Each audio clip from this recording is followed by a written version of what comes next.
So we've now got to start walking in the footsteps of the man in front of us, because this is the first band of IEDs that the Afghan soldiers have to walk through to get to the village. I remember my dad saying to me, all you have to do is get a job that pays 30 to 40 grand a year. Nothing else matters. Everything else will fall into place once you get a job that pays 30 to 40 grand a year. And I'd walk home from school over this hill where you could see the whole town. It was just rows and rows of exactly the same houses with a little light on in each house. I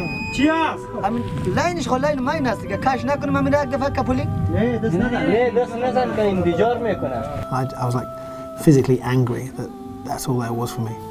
You know, do a job I hate for a long time and I'll get one of those little boxes, and that was my life. Yeah, I was desperate to get out of there.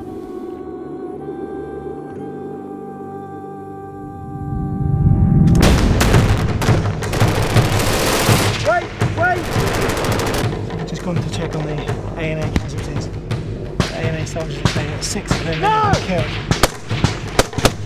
by the friendly Apache helicopter, which is still hovering overhead. So I'm Ben Anderson. I'm a producer and host for Vice News. I've been covering foreign politics and conflict for 14 years now. It was obvious there were lots of things that seemed to be very important going on all over the world that weren't being covered and that weren't part of daily conversation amongst people I knew. By instinct, I thought if millions of people are getting killed in Congo, that should be the thing that everyone's talking about. That should be on the front page of the news every day. But it wasn't, and to this day, you know, 15, 16 years later, I'm still amazed that these stories aren't on the front page of the newspaper every day. And that's when I decided that I wanted to be a journalist. And there are selfish reasons as well. You know, the idea of going out and covering these conflicts was kind of exciting as well. What are they saying? Actually, they're about to attack. They are getting ready for attack, to attack us. To attack us here? Yes. You know where they are? No. Like people always say, you're an adrenaline junkie and it's exciting. It really isn't exciting at all. It feels like an endurance test rather than exciting. It's not fun when you think something's going to happen. It really isn't fun or exciting at all. When people say it is, I'm not sure they're really seeing the real stuff or getting close enough. And I think apart from Israel-Palestine, I don't think I've been anywhere where the reality on the ground, which anyone could go and see, was so far from what was being reported or what we were being told was happening on the ground. I mean, literally exact opposites. We have over here a PB commander who we know is kidnapping boys and sexually molesting them.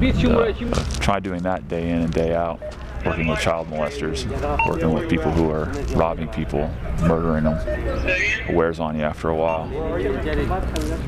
If you look at the major news organisations and how little foreign coverage there is on those channels, it's very depressing. You know, in the past I've pitched things about Congo or Gaza or Pakistan, wherever it is, and they know they're going to get 1 million less viewers, and you know you're going to get less support in making these films. Where suddenly here's a group of people who are saying, this is amazing that you're going to these countries and this is what we want to do. We want you to help us and be involved. The policeman at the checkpoint was smoking weed, which is kind of normal. But 2 of the policemen filling sandbags now are out of their brains on something else. Something stronger, opium or heroin. Literally nodding off as they stand up or sit down, filling the sandbags. It feels to me like what all the other news channels should be. You know, it's invigorating to be able to just concentrate on what you think is important rather than what your colleagues or rivals did before. That's the kind of organisation I've always wanted to work for. So yeah, they offered me a job and I didn't really hesitate, to be honest.